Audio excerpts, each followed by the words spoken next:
सभापती महोदय, सन्माननीय सदस्य श्रीकांतजींनी खेळामधल्याच एका वेगळ्या विषयावर आज लक्ष वेधून घेतलेलं आहे।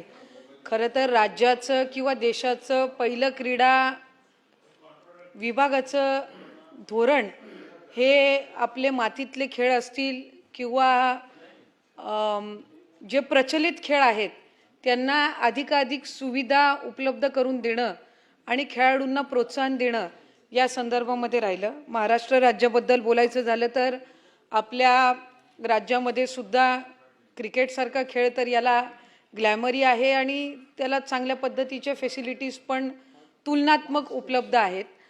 पण मातीतले जे खेळ आहेत, मग कबड्डी असो, हल्लीच्या कालावधीमध्ये लगोरी असेल किंवा आपण खो खो कबड्डी असेल किंवा आपण ज्या ट्रॅक इव्हेंट्स जे आपण म्हणतो त्याच्यामध्ये क्रीडा विभाग हा धोरणात्मक त्या पद्धतीनं जास्ती नेहमी अग्रेसर राहिलेला आहे।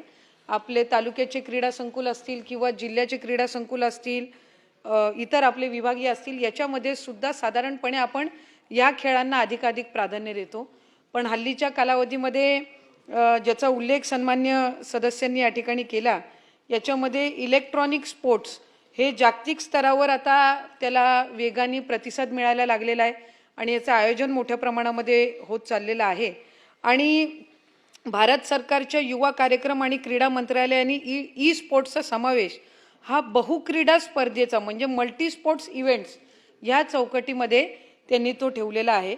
2023च्या एशियन गेम्समध्ये ई स्पोर्ट्स या खेळाला त्यांनी अधिकृत समावेश सुद्धा दिला आणि याच्यात महाराष्ट्रातील सुद्धा 5 खेळाडूंचा सहभाग होता।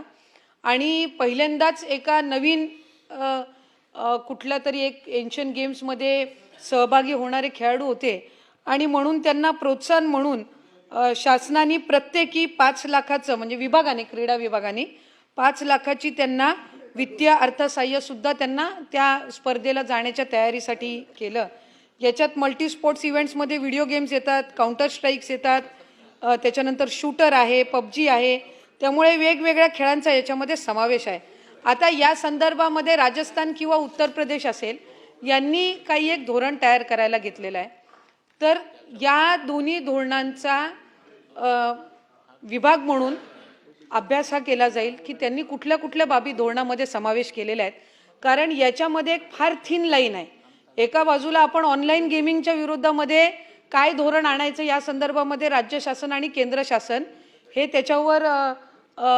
त्याच्यावरचे त्यांचे अजून जे निर्णय आहेत किंवा त्याच्यावरचं जे एक सविस्तर धोरण आहे हे आखणं त्याच्यावर अजून सुरू आहे। आणि अशा वेळेला एक बायफर्केशनची लाईन आहे, कारण पबजी आणि हे सगळे ऑनलाईन गेमिंगमध्ये ओळखलं जातं, ज्याच्यामध्ये आता अजून कडक नियमावली आणावी ह्या संदर्भामध्ये अनेक इथेही आपल्याही सभागृहामध्ये, दोन्ही सभागृहांमध्ये त्या संदर्भामधली चर्चा झालेली आहे आणि केंद्राच्या विविध स्तरांवर झालेली आहे। त्यामुळे त्याचं एक बायफर्केशन होणं की इलेक्ट्रॉनिक स्पोर्ट्समध्ये, ई स्पोर्ट्समध्ये समावेश करत असताना नेमकं त्याच्यातल्या कुठल्या स्पोर्ट्सचा आपण समावेश धोरणामध्ये करावा आणि कुठल्या याच्यामध्ये जे रिस्ट्रिक्शन्स आहेत हे ठेवले गेले पाहिजेत, याच्यावर बारकाईनं अभ्यास होणं हे गरजेचं आहे। हे होत असताना कौशल्य विकास असेल, उच्च व तंत्र शिक्षण विभाग असेल, शालेय शिक्षण विभाग असेल, बाल विकास असेल, ह्यांच्यासोबत सुद्धा आणि गृह विभाग ह्यांच्यासोबत सुद्धा समन्वय साधून हे धोरण आखणं हे गरजेचं आहे। कारण त्याचा कुठेही दुष्परिणाम हा होता कामा नये याची दक्षता ही त्यानिमित्ताने घेतली गेली पाहिजे। आणि एका बाजूला आपण स्मार्टफोनचा किंवा स्क्रीन टाईमचा वापर हा एका बाजूला आपण कमी करणं मुलांच्या हेल्थच्या दृष्टिकोनातून, तर त्या ह्याच्यानी करत असल्यामुळे याच्या संदर्भातलं एक सविस्तर धोरण आणि ज्या राज्यांनी याचं धोरण तयार केलेलं आहे त्यांनी सुद्धा काय गोष्टींचा समावेश केलेला आहे आणि काय आणखीन नव्याने गोष्टी आपल्याला याच्यामध्ये समावेश कराव्या लागतील याच्या संदर्भातला सविस्तर अभ्यास करून क्रीडा विभागाच्या वतीने याचं धोरण तयार केलं जाईल आणि ते शासनाकडे त्या संदर्भातलं दिलं जाईल।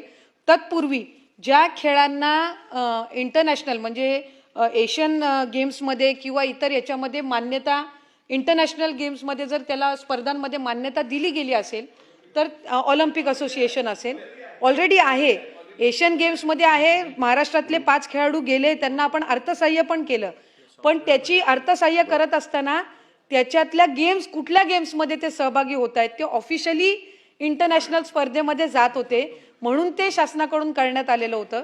तर एकंदरीत ह्याचं धोरण आखत असताना याच्यामध्ये किती खेळाडू असतील, कुठल्या कुठल्या गेम्समध्ये असेल, ह्या संदर्भातला सविस्तर त्याचा अभ्यास करून ह्या धोरणावर काम हे केलं जाईल.